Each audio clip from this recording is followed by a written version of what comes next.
Hey, Noelle the First here. So in this video, I want to talk about how I talk with my hands.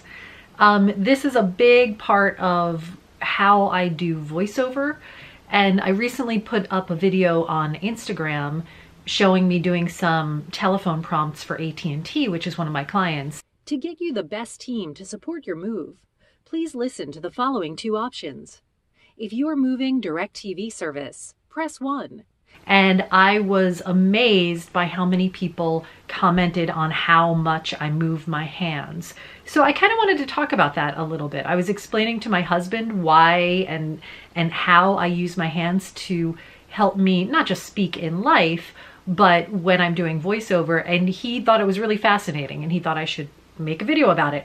So that's what I'm doing. So if that sounds interesting to you, go ahead and stay tuned, hit the like button, hit the subscribe button, and all that good stuff. I both do voiceover and I teach it.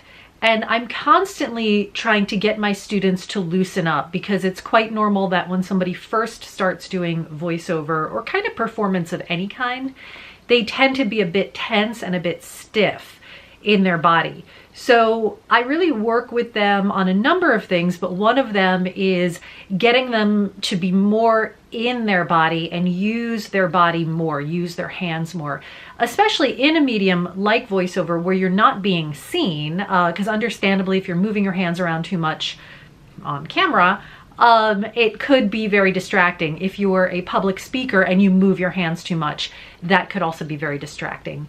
But I want to talk about how I use my hands. So when I am talking through some, kind of wordy or difficult speech, I find that my hands help me to be more clear and articulate.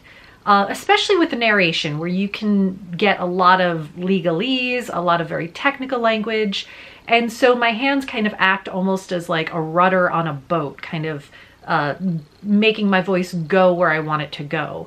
If I need to emphasize a product name, I might air quote it, I might lift my hands, and that kind of naturally makes my voice lift in pitch. I also notice that I use my hands to get myself to pronounce a word differently. If I've noticed that, oh, I think I say that word a little bit funny, I could be better about it, I will adjust my hand gesture, and that will help me change how I pronounce the word. So a perfect example is I was watching a video of myself and I had to say the word get. And the word G-E-T, get. Sometimes it's quite normal that people will sort of change that vowel sound, that eh sound, to an I, like get, like the I sound. And so for me, that's a very distinct difference, right? If I want to stop myself from saying get, like, or if I was doing a Southern accent, I might want that sound, get.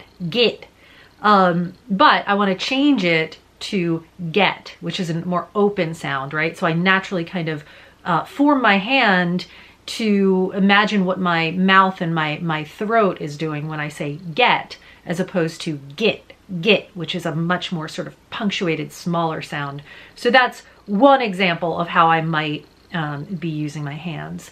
Now, another thing, and I would say that this comes into play when I'm doing promo, is it's such a visual medium. With promo, those are those voiceovers where it's like, tonight on Scandal, and then they might show, a scene from the show, or in the case of radio, you're just going to hear a scene from it. It really helps me to kind of find the story and the drama by billboarding certain things. Like if I really want, to highlight a certain word, US Weekly calls this show groundbreaking, right? Because we're probably seeing the word groundbreaking across the screen. And so I'm visualizing that and almost grabbing the word with my hands. I think this all comes down to the fact that I am a super visual person.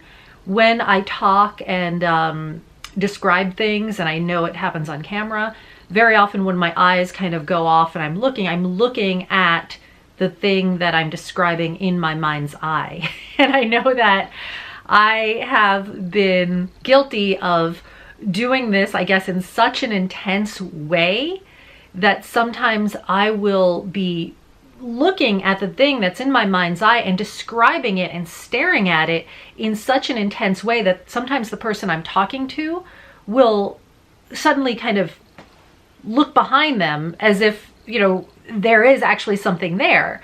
So, I mean, I have to guess that maybe I'm a little bit more intense about it than the average person, because otherwise people would be used to that and they wouldn't feel the need to look behind them at whatever I'm describing. So yeah, so I just, you know, thought that that might be interesting to somebody, especially, you know, if you are thinking about doing voiceover, or you're feeling like you need to find more precision or more expression, engaging your hands very, very specifically, I think, can be a big help. Now, that's not true of everyone, right? So for some people that might take them out of it. And I would say if you're a visual person, using your hands to kind of grab at and place things could be very, very helpful. I remember either reading or watching an interview with Lin-Manuel Miranda, where he said when he has to do a really fast rap, he's like taking the words and putting them in boxes. And that made total sense to me. I was like, that's kind of what I do when I'm doing promo or voiceover. So anyway, I just thought that'd might be a little interesting tidbit to hear about my process for doing voiceover. But if you like this video, go ahead and give it a thumbs up, hit the subscribe button, and thanks so much. Bye.